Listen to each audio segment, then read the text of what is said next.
In the dark hours of April 16, 2025, as the stars shimmered like distant dreams, the USS Carney cut through the calm waters of the Gulf of Aden. At precisely 02:30 local time, the roar of engines shattered the stillness as Super Hornets from Carrier Air Wing 7 screamed off the deck, their mission cloaked in urgency and precision. They were tasked with delivering 16,000 pounds of precision-guided munitions to a hidden facility nestled beneath the hills outside Sana'a, Yemen, an operation that could shift the balance of stability in the region. Beneath the surface of this high-stakes mission lay the intricate threads of conflict and the unyielding resolve of the pilots. Captain Lucas Thorne, the lead pilot, felt the familiar rush of adrenaline as he strapped himself into the cockpit. He glanced at his co-pilot, Jenna Reyes, whose eyes sparkled with determination, a fire that had ignited in her ever since her first flight. Together, they were not just flying machines. They were harbingers of change. As the Super Hornets soared into the night sky, two EA-18G Growlers took off shortly after. Their purpose less about destruction and more about creating an invisible corridor through Houthi air defenses. The air was thick with tension, and the whir of electronics hummed a foreboding symphony. The next-generation jammer emitted a pulse of energy, shrouding radar screens in chaos, rendering the Houthi defenses blind. It was like watching a magician perform a trick, only this magic was deadly. Back in the control room, Houthi operators stared at their screens, faces twisted in confusion, desperately trying to discern reality from illusion. Little did they know, their fortress, which they believed impenetrable, was about to face an unwelcome surprise. As the Super Hornets approached, Captain Thorne's heart pounded. He had trained for this moment, yet the weight of responsibility hung heavily on his shoulders. Each life below was a story untold, and this mission would write another chapter in the conflict. At 2:42, the command pierced through the cockpit. All birds, release weapons.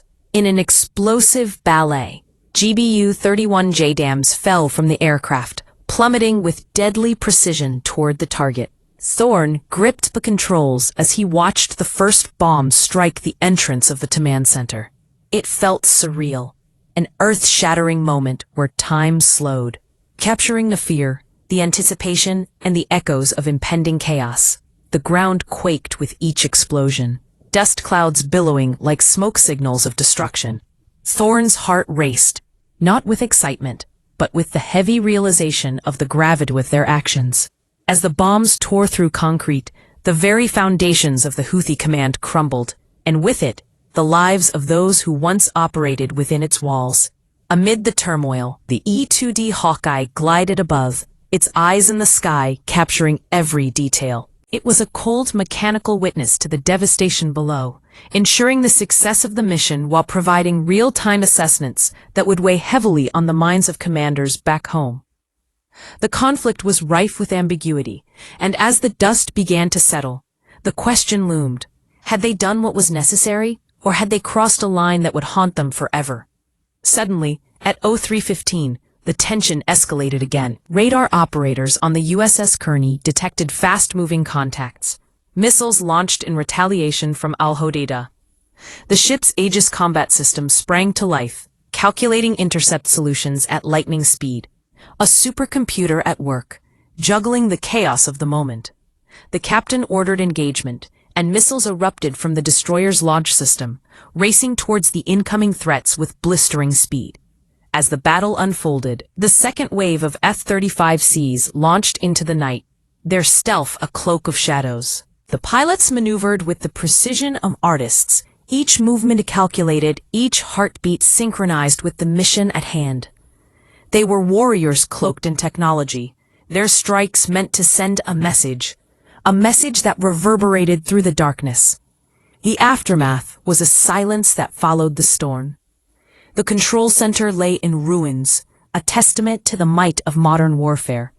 As the Super Hornets and F-35s returned safely to the carrier, the echoes of destruction still resonated in their hearts. They had achieved their objective, but with that victory came an unsettling reality. 27 lives extinguished, and a question that would linger.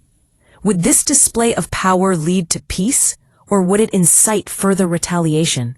For now, a fragile calm enveloped the region, a temporary reprieve from chaos.